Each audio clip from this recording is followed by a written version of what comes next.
सध्याची देशाची परिस्थिती बघता आजची जी अ, आत्ताची जी आपलं लोकशाही जी आपलं निवडणूक आहे, ही जर वास्तविक पाहता जर बघितली, तर लोकशाही विरुद्ध हुकुमशाही अशा पद्धतीची ही निवडणूक आहे.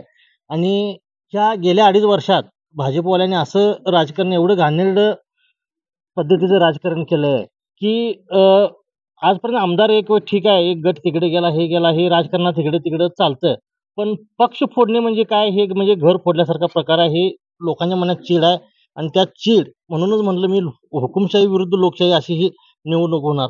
दुसरा मुद्दा आला तो गद्दारी जी आत्ताच्या ज्या खासदारांनी ज्या मानेनी केली, जी गद्दारी केली, ज्या उद्धव साहेबांनी 15 दिवसात त्यांना खासदार केलं.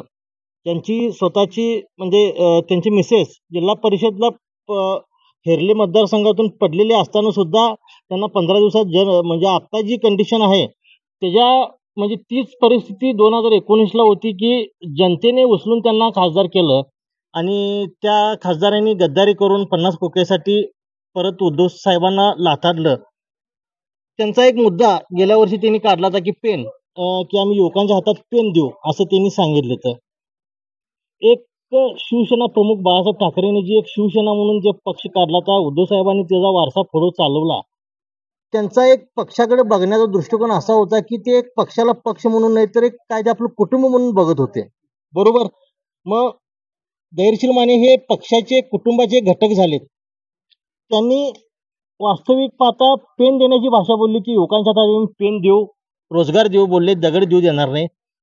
ज्यावेळी ह्यांनी गद्दारी केली, त्यावेळी शिवसेनेच्या लोकांनी, उद्धवसाहेब ठाकरेंच्या गटाच्या लोकांनी त्यांच्या घरावर मोर्चा काढला. मग ह्याचा अर्थ काय होतोय, की स्वतःच्या घरच्या माणसांच्या जर ह्यांनी कुटुंब म्हणून जर ही घरच्या माणसाच्या हातात जर दगड देणार असतील, तर ह्यांनी लोकांच्या हातात पेन देणार कसे? सगळ्यात महत्त्वाचा मुद्दा हा आहे. आणि आजची जी रणनीती जी चालू आहे, हातकणंगले मतदारसंघाचा प्रचार चालू आहे.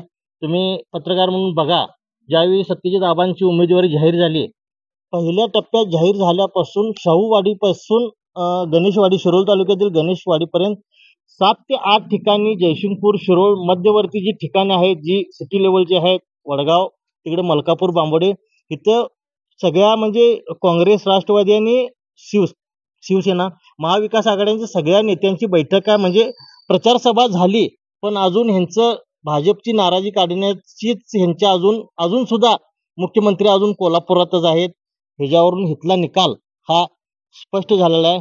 फक्त 4 जूनला गुलाल उधळायचा बाकी आहे. एवढंच मी सत्यजित आबांचा म्हणेल.